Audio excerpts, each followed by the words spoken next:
Hello, everyone, and welcome once again to another inspiring episode of Global Scholar Spotlight, an initiative by the International Study Council dedicated to helping future scholars learn directly from those who have already walked the journey. Today's guest is someone truly extraordinary. We are honored to feature Lester Fidel, a two-time recipient of Erasmus Mundus Scholarship, a nurse by training, and an academic professional with more than 10 years of experience and over 70 peer-reviewed publications to his name. Lester's journey is a remarkable example of how dedication, consistency, and clarity of purpose can open doors to some of the most competitive programs in the world multiple times. For thousands of students applying this year, his story is a powerful reminder that your background, GPA, or starting point does not define your limits. Your mindset and preparation do. In today's conversation, we will explore the 7 most frequently asked questions by the students. Recently, from International Study Council, we have hosted a webinar on how to win an Erasmus Mundus Scholarship, where we had around 200 participants from more than 10 countries. And these questions were raised by most of the participants. Due to the time constraints, we could not cover all the questions, but today we have got an excellent opportunity to ask the right questions to the right person. Lester, we are really thrilled to have you with us today. Thank you very much for joining us, for joining Global Scholar Spotlight, and for inspiring the next generation of international scholars. How are you, Lester? Hi, good morning, good afternoon. Well, I'm doing well here, working with you. It's an honor to be with you as a classmate, as a colleague, and we are ready here to answer all your questions. All right, Lester, this is the right time to apply for Erasmus Mundus Scholarship because the application portal is open. So many students, they are reaching us with a lot of questions, a lot of confusions, a lot of queries. So that's why I have asked you to give us some time to clarify all those questions. So I have selected some of the questions. Definitely we'll be hearing your journey, your personal journey, your personal like success story. How did you manage to secure such a competitive program, not for a single time, but for 2 times? So we'll be definitely listening to your story, but also at the same time, I will be asking you some of the questions so that the students, they know how to prepare themselves better for this competitive scholarship. Okay. Well, guys, I need to be honest. Erasmus Scholarship is not easy. It's really difficult. You need to prepare yourself with time, with patience, with a strong mind. Because when I applied the first time, maybe 10 years ago, the situation was not similar. It was a little easy. Not too much student know about the program, and even in my region, maybe just like 5 people in all Central America were applying to the Erasmus Scholarship. The first thing that you need to know, maybe if you are a recent university students that is beginning the first year of your bachelor, you need to be consistent in your work. To be disciplined, and you have to be an open. You need to have an open mind to get all the opportunities to participate in volunteer, research, and maybe some other not academic activity, but that produce some engagement with the community. This part is really important when you are preparing your letter of your application letter or maybe your curriculum vitae, but it's not during the October month, November month. It's in the beginning of their university student career. Lester, if before going to the questions asked by the students, could you please just start by introducing yourself? Like, what are you doing currently, and what is your background and your previous academic experience? Could you please just introduce yourself a little bit with us? Okay, I'm Fidel. I'm from Nicaragua. My first name is Lester, but Fidel from Nicaragua. I have been working the last 10 years in the academic background as a professor in the National Autonomous University of Nicaragua as a registered researcher in the medical faculty in two center of research. The first of it is the Center of Research in Medical Science, and the second one is on the Center of Research and Intervention in Pre-Hospitalized Care Attention. And well, I studied my bachelor in Nicaragua, and I started to study my master's degree in my country. But during the ending of the first years, I applied to one Erasmus Plus Scholarship to continue my master in two other countries in Central Europe, the Czech Republic and Poland. And in all the program, the unique person that applied was me. One of the important thing in that is that I was the unique person speaking another languages of all my college. It is one important advantage. Maybe all of you are concerned about that because you have the first step here, talking in another languages. It doesn't matter if it is English, it is French. Really, congratulations, you are doing well with that. The second part of this is I was not a common student, maybe related with my personal background, but I try to use my time in some other productive activities as a participation in volunteer programs. This is the main concern, how I engaged to the volunteer program of rescue medicine that for maybe 5 years I was the vice director of some specific area to search and rescue to patient in emergency. And the second thing was that I was talking with a lot of professors and talk about my interest to participate in some research.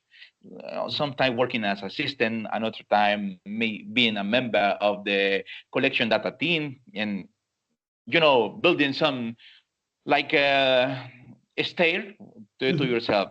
And after that, I started to study English, and for one semester Portuguese, but not too much time invested there. And after that, in my master, the university sent us an offer to the daily university email, and I read it and I apply it. I was thinking that, for a Nicaraguan young man, it could be impossible because I came from a low developed country. But one day they replied my message and said, okay, you are scheduled in 3 weeks to one interview. And I was, one interview? My level of English is not the desirable skill, What can I do now? But the situation is this. First of all, believe and trust in yourself. Second one, you need to start to build your stair because it's not good luck here. It's effort, discipline, and persistence.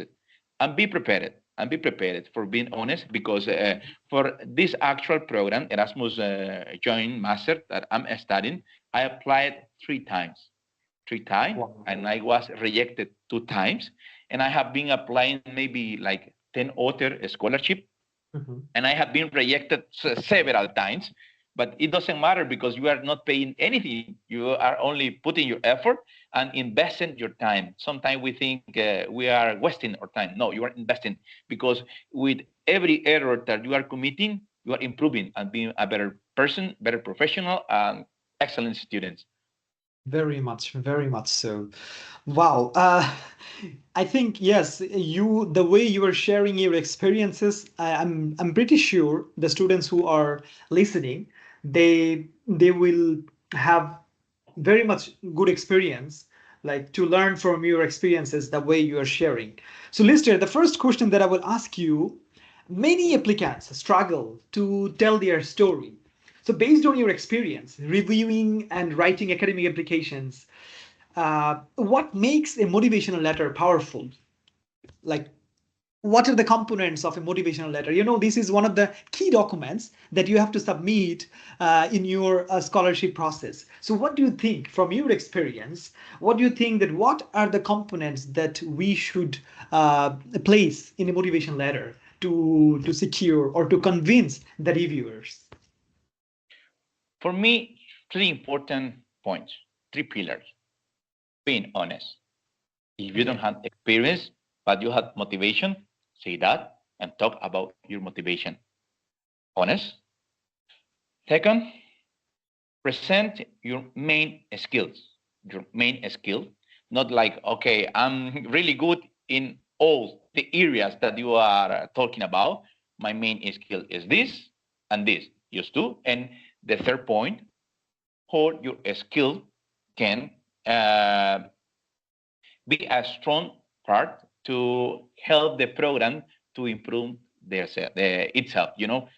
For example, in my first motivation letter, I say, okay, I'm Lester Fidel. I'm a recent nursing bachelor.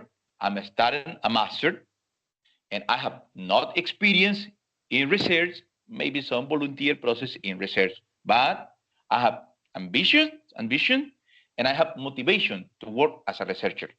First of all. Second one, with my experience as a nursing student, with my experience in a low developed country, I can learn this of that program and I can improve that in this program. And your compromise, because it is important. It's important your compromise. You need to be conscious and accept that this joint master or the Erasmus Plus will offer to you a cultural exchange, but one opportunity to be rich in knowledge, experience, and new ideas. And say, I have the compromise to accept that and produce that to you. For me, this is the first three corner in a motivation letter. Wow, excellent. No, this is really important because some of the students, they sometimes lie. They present information which they do not have personally. They just try to copy paste. They just, maybe they think, okay, if I list like a number of skills, maybe that will convince the reviewers that I know everything and they will give me the scholarship. But as you were saying, it should not be the case. I mean, being honest, just share whatever you skills have and what are the motivations that you have, then they will, I think they will realize that you are a genuine students. You want to learn, you want to improve yourself. Yeah, I think those are some kind of things the students, they should keep in their mind when they are writing their motivation letter. All right, so the next question, Fidel, a large number of students, they are applying from developing countries or least developing countries. So their universities, they don't offer like research opportunities. And maybe they have their grades are not like up to the mark, not very outstanding grade. So how can they still build a good, like strong or competitive profile for Erasmus Mundus Scholarship? What would be your suggestions for those students? Yeah, one important point, because I was a professor related with a research process. I was a mentor in the thesis process of more than 200 students in the medical faculty. And my first point is this. Okay, if you want to study a post-degree specialization in medicine, you need to direct your thesis there. And you need to be very, very accurate and simple with the finding and the conclusion that you are taking in your thesis. Don't be so ambitious, be realistic. And when you are presenting your curriculum vitae or even your motivation letter, if you don't have any experience or volunteering process in research, you can mention about your thesis, your finding, and how with this new knowledge you can be in deep knowledge about this topic, about the thesis, whatever the topic was about. I consider this is your opportunity, and you don't need to lose it, because sometimes the students are thinking, okay, my thesis, can I pay to other person to make my thesis? Can I use ChatGPT or make another thing? But your thesis, if you don't have enough experience or volunteering process in research, is I consider 30% of the body of your motivation letter. Wow, this is excellent. Yeah, and there are a lot of documents that the students, they need to submit. For example, CV, certified copies, and language certificates, transcripts, and we also have a deadline, right? So if you remember or you recall your journey, because some students, they're really stressed collecting all those documents and all those things. So do you have any suggestions or advice for the students when they're collecting or preparing themselves all the document? How can they do it like smoothly without making any mistakes? Do you have any advice on that? Okay, guys, uh, let me be honest. Yeah. I'm a poor man with 35 years old, and I have failed maybe like in 20 scholarship application. Mm-hmm. And let me be honest, emotion kill progress. Emotion kill progress. Maybe you are emotional at the moment and you say, I read or I wrote about one scholarship and I have only 1 month. I will be a superhero and prepare all the document in 1 month. Well, it's not true. You need to be realistic. You will Yeah. lose your hopes, you will lose your motivation and your pressure. You are putting a lot of pressure in yourself, and you will be scared with a new process of a scholarship. Mhm. Okay, if you read it that now, you are taking information to be prepared for the next year. For the next year, it is another question that was in the schedule. A student that is at the moment presenting or working in on his thesis or her thesis is adequate that he apply to a scholarship. Being honest, as a former professor, 10 year working in a very high quality university in my country, Mhm. is not the best moment. You need to be conscious with yourself. Mhm. Take a breath, take a pause, and say, okay, I have 1 year to the next call to present all the documents and not be the best effort, be the excellent effort to myself, to my Mhm. competence, and to the requirements to the program. But 1 year is a lot of time to prepare all your documents. 1 month, 1 week is impossible. Yeah, okay, got it. So you are saying that, I mean, they have to prepare themselves way ahead, not just before one Yeah. month. Oh my God, I have to make everything ready within 1 month. They have to make themselves ready, make themselves prepare even before like 1 year. They have to target and slowly, slowly they have to prepare all those documents that they need Yeah. for the scholarship. All right. Even, for example, let me tell you something. You are not a F1 racing. You are not a driver. Yeah, and this is important to know because I was as a member. I was a Mhm. member of several scholarship commission Mhm. in my university. And one important thing that we consider is the time of preparation. Okay. It's the time of preparation. If we look for the curriculum vitae and we consider that the student was running, 70% of the information that he's sending to us is not true. Mhm.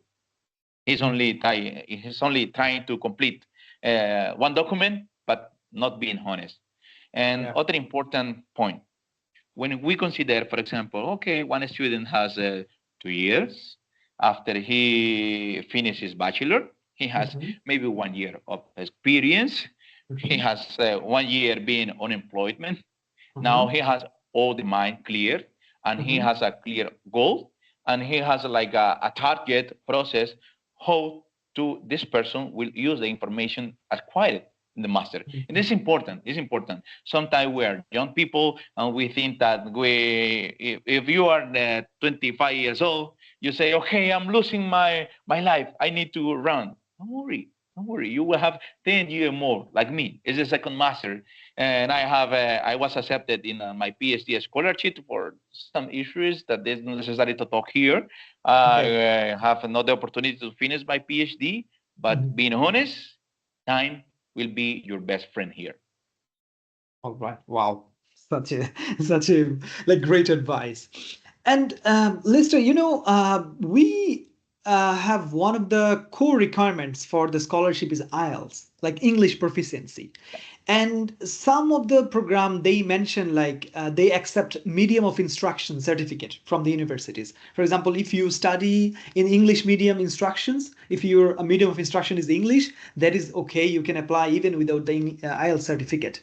But what is your understanding? Because to apply for the scholarship, you have to have at least C1, like proficiency in English.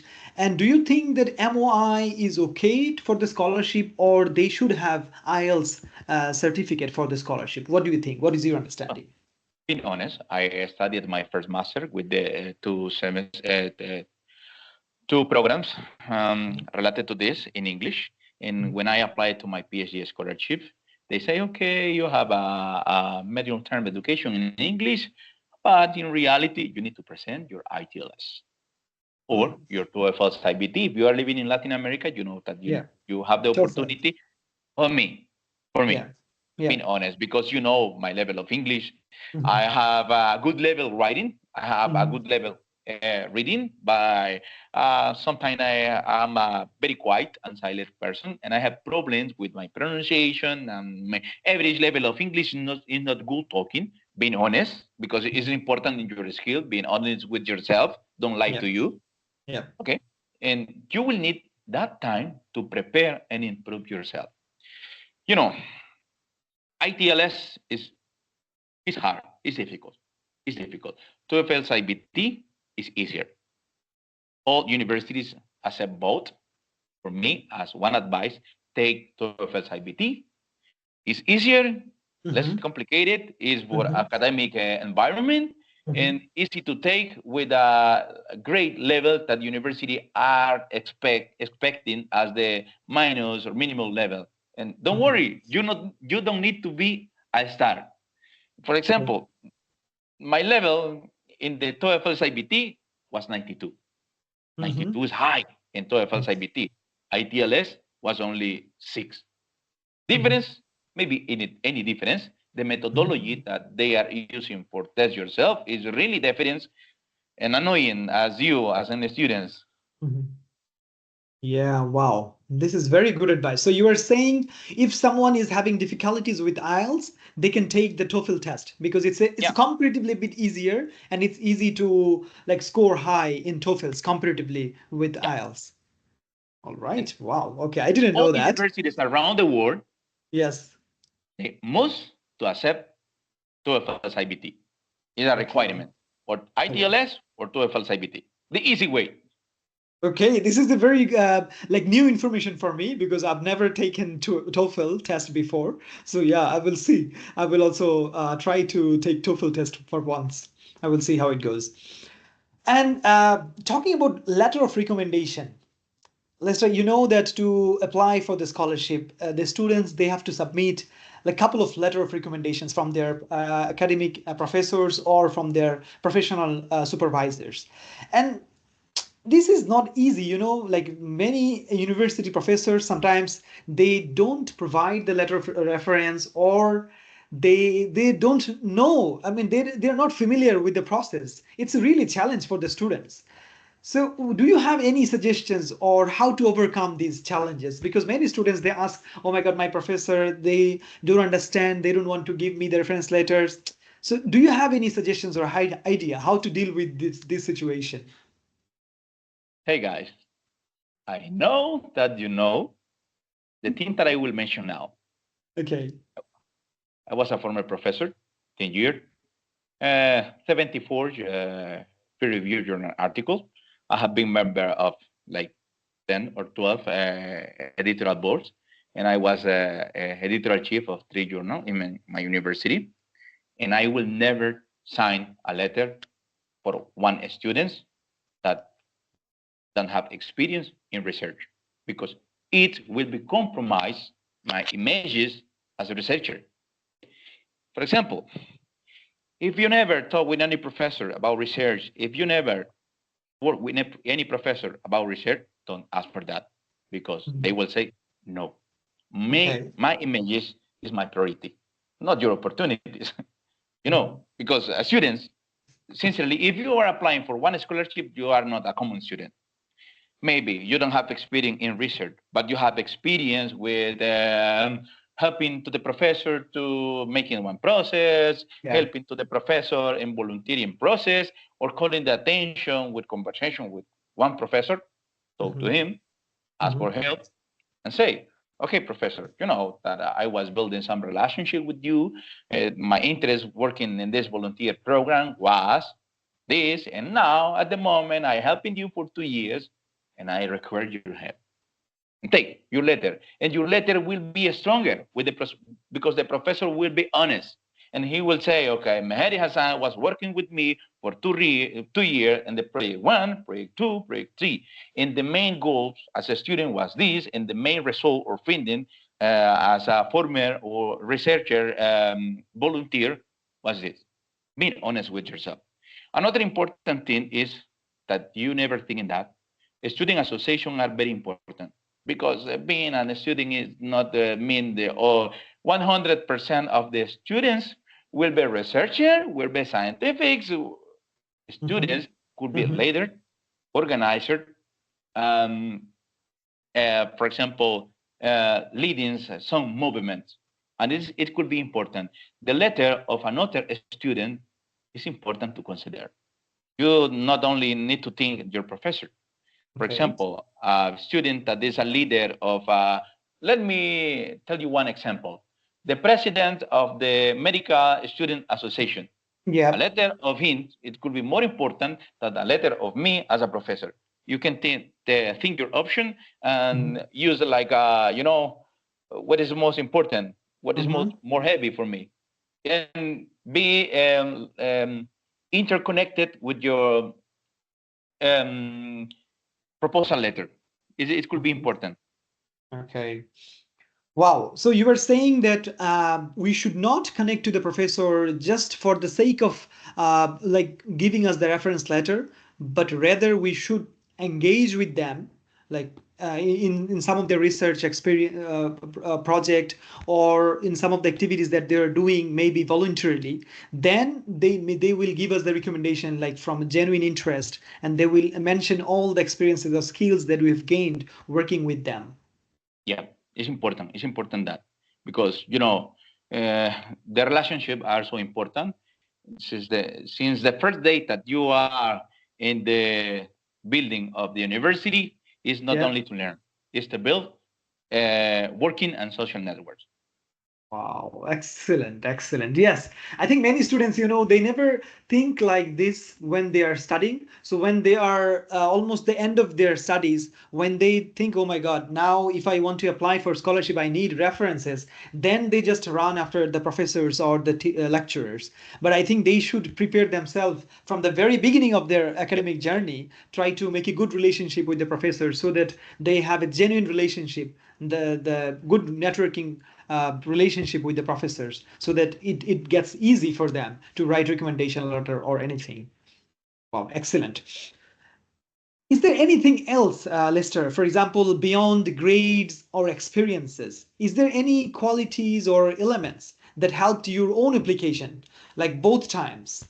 And what do you think the selection committee value most, apart from the grades and experience that they have? Is there anything else that they look Yeah, for? yeah, yeah.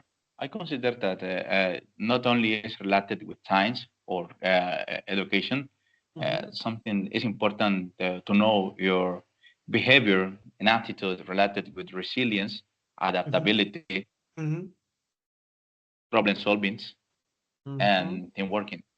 These four elements are so important.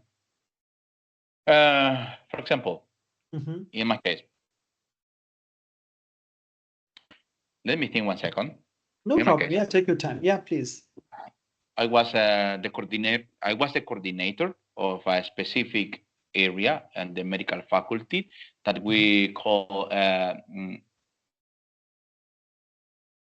it's like a process of volunteering Mhm. uh, where the student of the highest level participates as a professor, to white another student. And sometimes at the beginning, during the first 2 years, we were selecting star Okay. people, a student Mhm. with the best qualification. Mhm. Bro, let me be honest. because, not I don't need to tell you lies. They are not so good teaching. They are Okay. brilliant learning. They are brilliant applying the process, but not teaching, because they look more like professor, not like a student. And we were selecting a special group that we say, okay, this student is one average student. He is not so good, not so bad, but he look compromise. He look adaptability. He look resilience, and he look the capability to work in teams, the capacity to work in teams. And we Okay. select that average student, but with some important behavior and attitude. We train it Okay. for 3 months, and we put in comparison start students, uh, average student with good behavior and attitude. And after that, we compare something important: the grade, average grade of the group of students behind it. And the Okay. best group was with this group of students, and the worst group was with this, because the started student continued being a professor. Here, they continue. We convert leader in education. Now, a lot of these students in this group are former professor in my university. They improve the ability to learn, because sometimes it's not about okay, I am a bad student. Will never learn as other person. No, it's your attitude, it's your behavior and your discipline. And a student for this group that we consider not a star student, they convert super star. And even they are superior in my level, because one of these students has a PhD, as he is Okay. working in Australia as a professor. One of my students, and this is important. This is important for a skill. Show that you have team working, adaptability, resilience, and one important thing: compromise. Okay, how can I say that? How can I say that? It could be something difficult. But for example, let me talk about one special letter for one of my average student that now is a former professor in the university. He never talked about his ability to learn. He talked, okay, I'm from a poor family. I have 5 brothers. I have been working since I have 12 years of age. I Okay. worked, I studied, I was a not good student, but I continued the student, I working. I lost 2 years of my life without university education.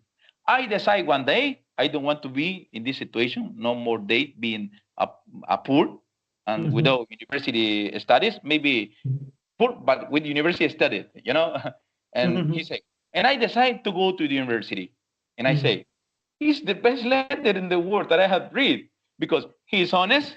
He Yeah. say that his ability to adapt himself to Yeah. different difficult situations, he can Yes. solve problem solving, Problems. and he Yeah. has one important thing: resilient. I'm doing, Resilience. I'm doing really bad. I'm doing really bad, but I'm continuing to do it. One day I will be good, and this is important to put in to write in your intention SOP. letter. Yeah, SOP, like letter of motivation, you mean? yeah. Wow, excellent, excellent. I think many students, they try to represent themselves as a Superman. Like, oh, they are very good, they have all the skills. Like they really want to hide like all the like drawbacks, all the challenges they face in their life. They really try to hide all those things. They think like this would be maybe a negative point if they share all those information. But in the reality, I don't think it is like as you have shared, like just try to be honest and share all the real information. Okay, this was my situation, but I'm really resilient. I want to improve myself, and this is my plan, or this is my motivation, how I want to see me after 2 years or 4 years or 5 years. Wow, excellent. Lester, this is the last questions that we have. I think you were like explaining in a very much easy way for the students. I think this real life experience, it would be really helpful for the students to apply in their real life as well. So the last questions, this is one of the most questions that we have received frequently. Like applicants repeatedly ask whether internship experience counts, or some of them, they have already won masters. So they think like if we mention about our previous masters, maybe it would be kind of a negative, or I mean, they want to hide it, or maybe it will affect their scholarship. So, what do you think? What should be their approach in when they apply? Do you think they should mention about their internship, their volunteer experience, and all the like things that they have done in their university life? And also, if they have a previous masters, what do you think? Should they mention it or not? What do you think? Well, it's a good question. It's a good question. And hey, guys, sorry for being so cold with the information. Sorry for this cool water, cool water recipe. But you know, as I told you before, I'm 35 years old with a different vision of the world.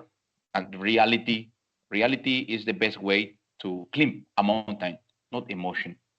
Emotion will show you, and the first wall that you will confront, you will say, okay, this is difficult. I need to come back.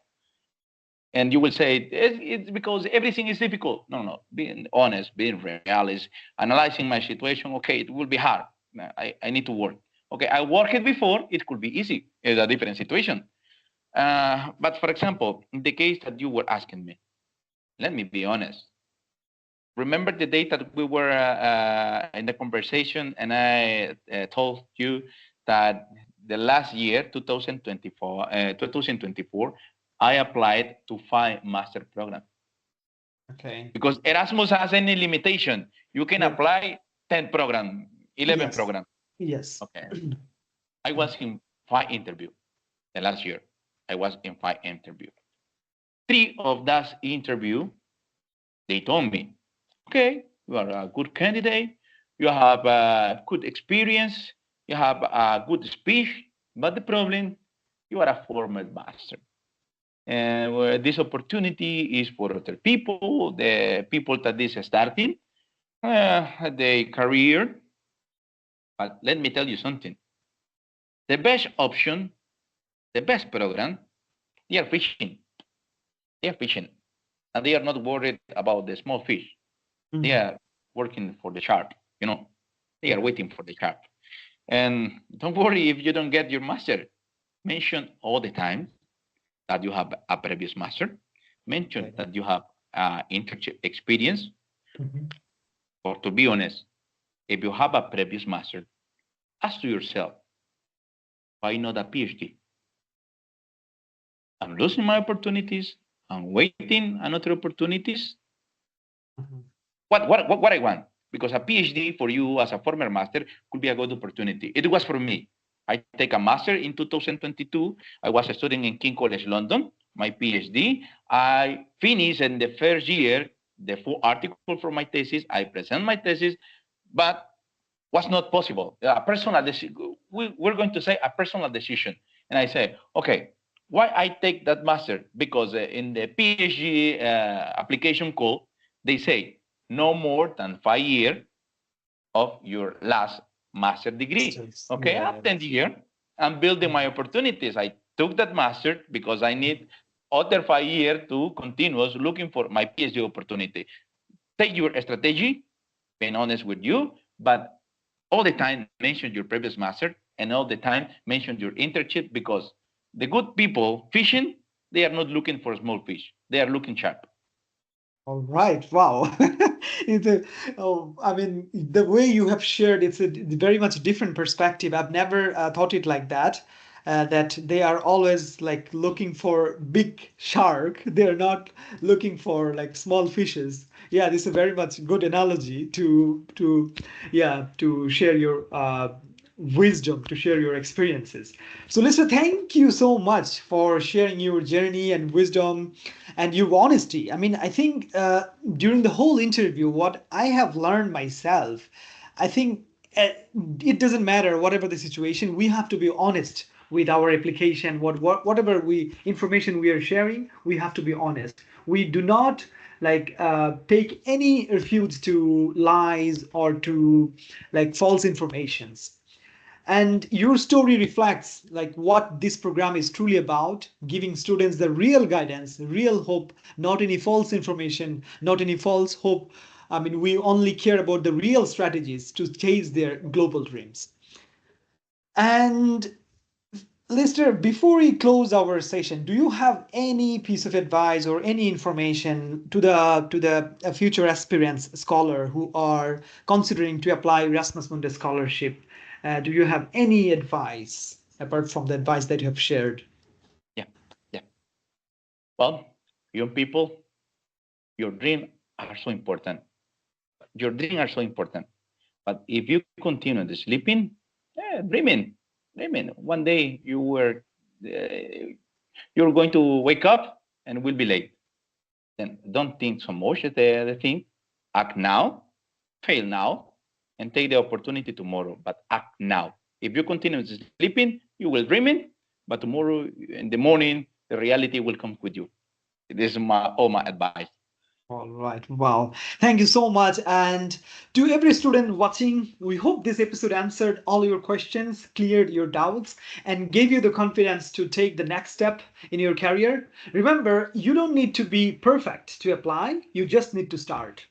On behalf of the International Study Council and the Global Scholar Spotlight team, we want to thank Lister once again for inspiring thousands of future scholars. And thank you all for joining us. Stay connected for more episodes of featuring real scholars, real journeys, and real guidance to help you prepare for your own study abroad future. See you in the next Global Scholar Spotlight. Bye. Thank you, Lister. Have a good day.